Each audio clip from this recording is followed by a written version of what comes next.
Hey everybody, welcome back to the Storytime channel. My name is Steven, and let's get into our stories of the day. Why don't you just buy a bunch of pens and put them all over the house? You got it, babe. A very minor malicious compliance story, but was reminded of it when packing up the house to move. So my husband works from home and has a very tidy office. I work in a lab and so can't usually work from home, and since our house is small, I never really set up a workspace for myself. And to be honest, I am not the most organized person, so usually my belongings are found scattered all over the house. My husband once turned around the car when he realized that he forgot to make the bed, so my messiness is a challenge for him. Anyway, one day a few years ago while my husband was out, I had to sign something, couldn't find a pen in my bag, and so stole one from my husband's desk. A few hours later, the following conversation occurred. Hey, did you take the blue pen off my desk? Oh yeah, sorry. I ruffle through the stack of crap on the kitchen table until I find it. Here you go. Husband, slightly irritated. I wish you wouldn't take my stuff, you're always losing things. Now I'm a little huffy because, while it's true that I lose things from time to time, we're talking about a 1-pound Papermate, not a Mont Blanc. Well, you're the only one with an office full of office supplies. I don't even have any place to keep my own stuff.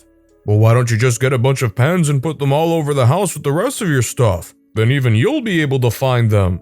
And then he stalked off back to his office. Okay, fine, I think. Let's do it your way. I hop on Amazon and, oh look, 10 pens for £5? Let's get 3 sets in each color, plus a few pen holder cylinders and a pack of Sharpies for good measure, because you can never have enough Sharpies. Add to cart and confirm. The next day, my malicious package fortuitously arrived while my husband was out of the house. When he returned home, he was greeted by a lovely bouquet of pens in the entryway. He was soon to discover a similar bouquet in the kitchen, on the mantle, table at the top of the staircase, bedroom dresser, and bathroom cabinet. This is a small 2-bedroom house, so pens had suddenly become the primary design motif. His only comment was an exasperated, "Really?" To which I just grinned in reply. He did move the one out of the bathroom, but the others stayed where they were, and actually were pretty handy. I have not needed to borrow any of his pens since, so I like to think we both won. This actually brings up some thoughts about how I should organize things. Does anybody have any tips on how to keep track of stuff like pens or pencils or whatnot? Let me know if you have any specific strategies in the comments below. Don't want a woman's help in an auto parts store even though she knows what she's talking about? Okay. When I worked at an auto parts store about 20 years ago, I was trying to help a customer with a carburetor. I'm female and was in my late 20s at that time. I had actually taken classes on fuel systems and rebuilt a couple myself. The man, with his teenaged son in tow, asked to speak with a man. Pretty sure he called me hun somewhere along the line. I got my store manager, a 60-year-old amazing man. I miss you, Paul. Customers started to talk about floats and jet sizes, etc. My manager paused the man and said he had no idea about such things and proceeded to call me over. Customer's eyes almost bugged out, son smiled. My manager explained that he's good at management stuff and hires folks who understand the technical stuff. Best day ever. Postscript. That customer and his son would beeline for me in the future, even waiting to speak with me when some of the guys I worked with were available. It's disappointing to hear that it happened in the first place where they were judging based on sex, but I'm glad to hear in the postscript that they learned from it and they were looking to them actively for help in the future. You don't want me to talk to you? Okay. This happened a few years ago now. I had just started teaching after finishing graduate school, and one of the co-chairs from my department, I'm a high school science teacher, was on a major power trip. And because I was the new guy, I guess she decided I would be an easy target. The thing that finally pushed me over the edge was when she told me that under no circumstances was I allowed to talk to any teacher in the building unless they taught the same subject I did. As someone who was just starting out and needed all the help I could get, this seemed like a problem, but actually turned out to be one of the best things that happened while I was working there. Now, not only was her order totally unenforceable, it was also a major breach of district and school policy. And for any of you who have worked in education, you understand how a school district tends to react to things like that, especially when it also involves the harassment of an employee. But rather than report it immediately to my assistant principal, I decided to bid my time and use my department chair's own words to destroy her. And so begins my evil plan. As a beginning teacher, I was required to submit weekly lesson plans to my assistant principal and the department chair. At the beginning of the year, I had emailed my assistant principal to ask him if I needed both co-chairs to sign off on the plans. Since we all had different schedules, I was worried I wouldn't get them back in time to make changes if they were needed.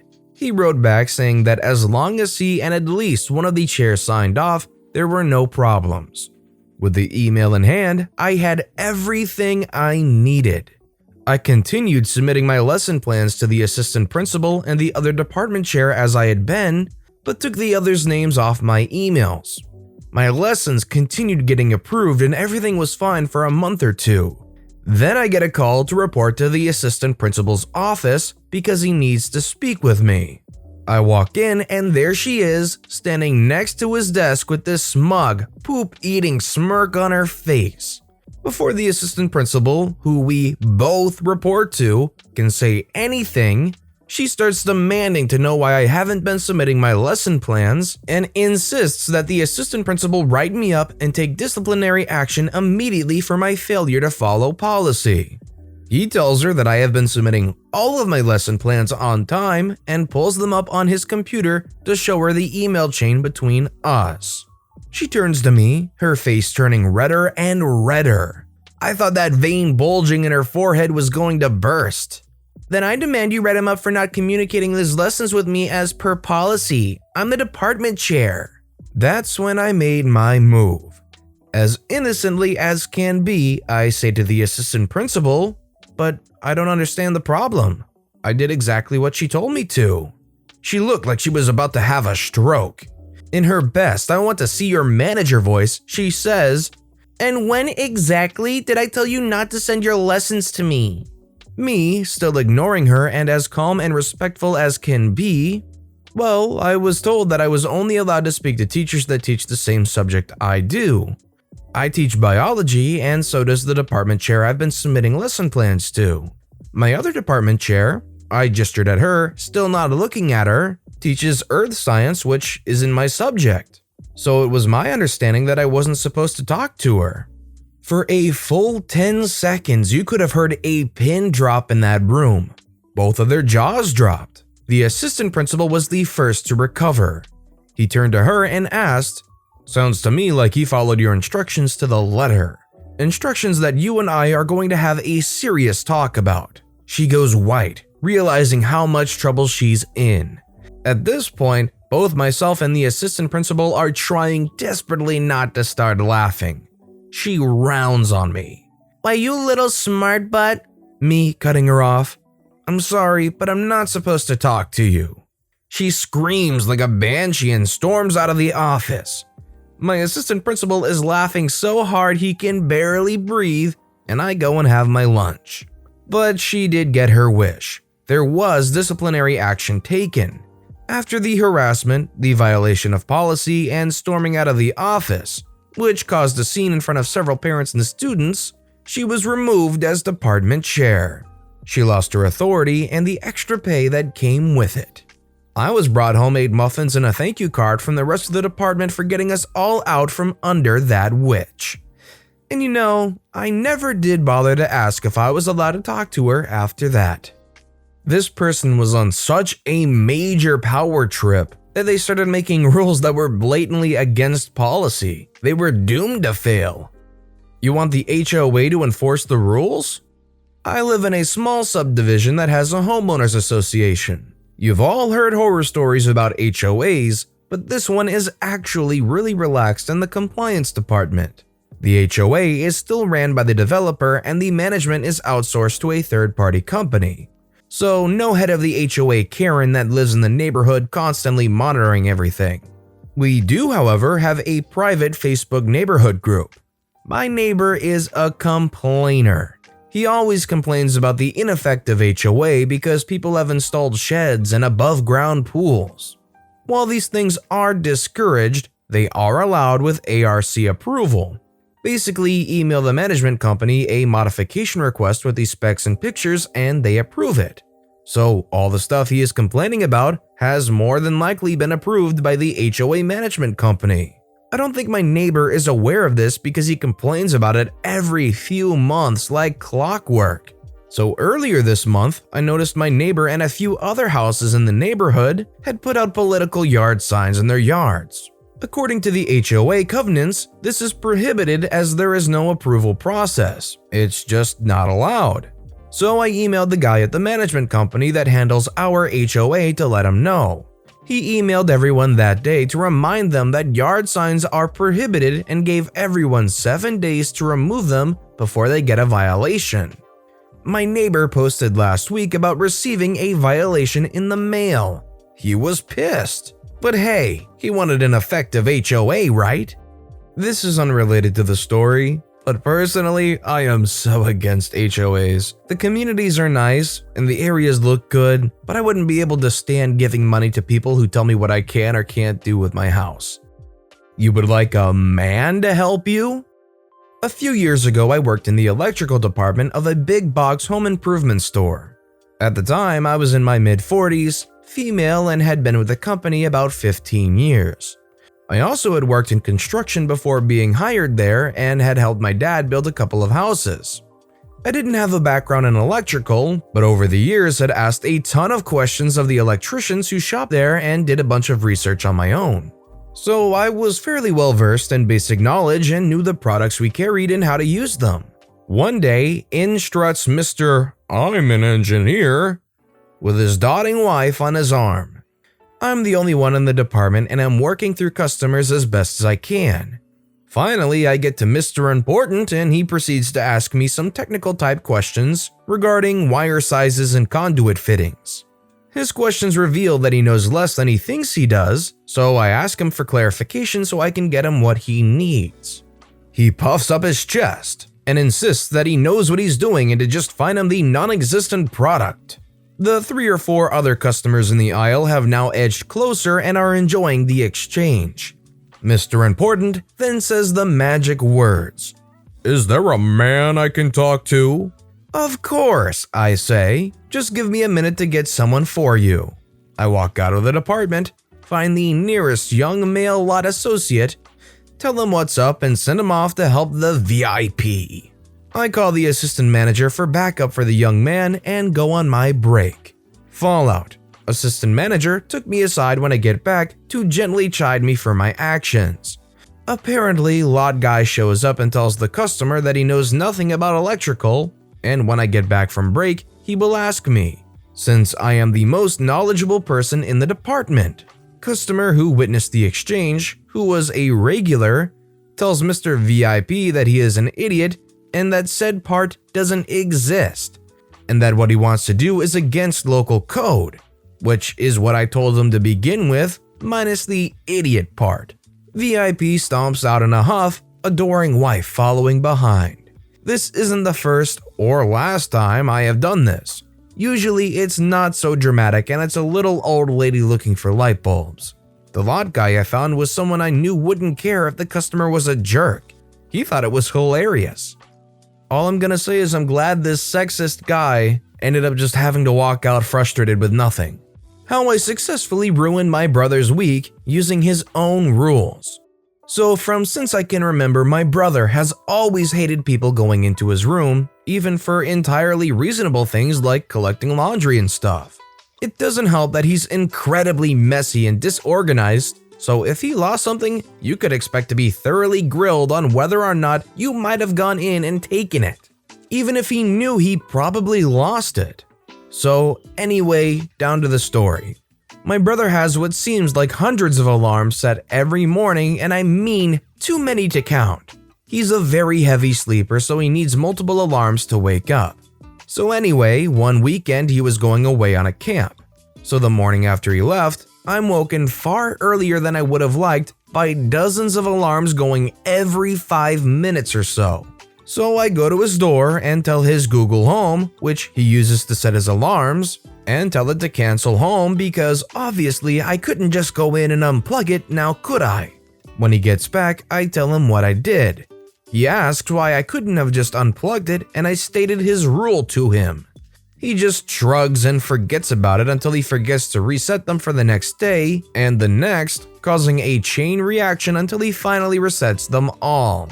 It resulted in him being late to school every day. So I can understand them not wanting people to go into their room if it's just a general thing. But if there is a legitimate purpose for somebody entering their room, I think they should be able to overlook that. You want me to put the things in their place properly after use? So my dad has this habit of going off about random things because it strokes his little ego. My sibling is particular about most things and the way they should be done to the point of annoyance at times.